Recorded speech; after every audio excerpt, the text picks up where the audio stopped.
Hey Sanjay, this is a fast video I'm making just to show you the current issue we're having with the Vocareum interface and kind of like what we would like to see on it that currently isn't there. Okay, so first let's just get to the Vocareum interface for one of the programming assignments. Alright, here we go. Okay, and let's take a look at it from the view of a student. Oh, actually, before we do that, I'll just show you real fast what the what we currently have as the settings for how it displays stuff. And I'm guessing, like right now there's, the voc check notebook function and the voc grade notebook function. Maybe you could make a new function specifically for what we're hoping to do. So in the grading section, we have the voc grade notebook, and this is just the homework notebook, that you'll see soon enough once we go to the student's perspective. And under submission, we have the voc check notebook. And let's see what that displays when a student makes a submission. All right, so now we're going to submit a notebook. Let's just look at the notebook that we're submitting real fast. So this is right now on my local computer. It's a notebook that a student would submit. You can see it in, well, over here on Jupyter. You can see it in this directory right here on my computer. And this notebook has 3 problems that the student would submit. Problem 1 is right here. Problem 2 is right here.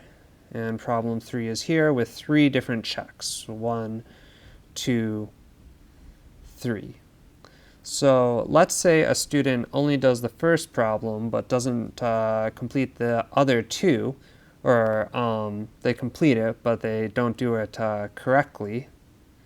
And for that, well, I'm taking the not compiled notebook and cheating a bit and pretending like that's the student's input. Alright, so let's say a student's going to submit this notebook. So when they submit it on upload, I just want to upload, yes.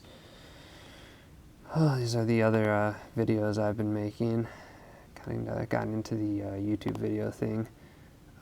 Documents, desktop, test it.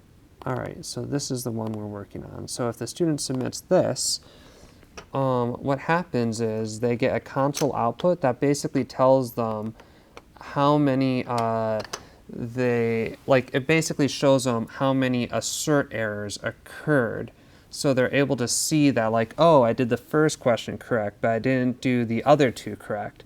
So they basically know how many, maybe not points that they got, because they don't know how many points each question is worth, but they're able to know how many questions they did correct or incorrectly.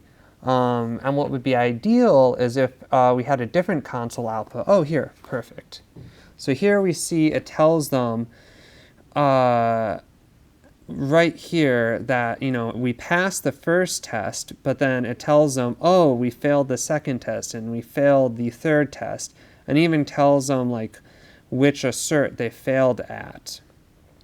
And then it tells them 2 execution failures.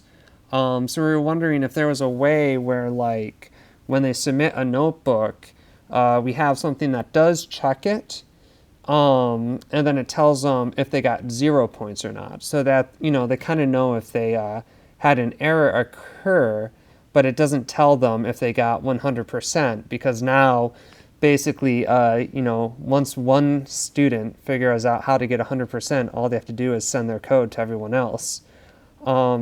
Yeah, and feel free to, email me, or, if you want to meet over the phone, we could talk about it and see what we could come up with. All right, thanks a lot. Bye.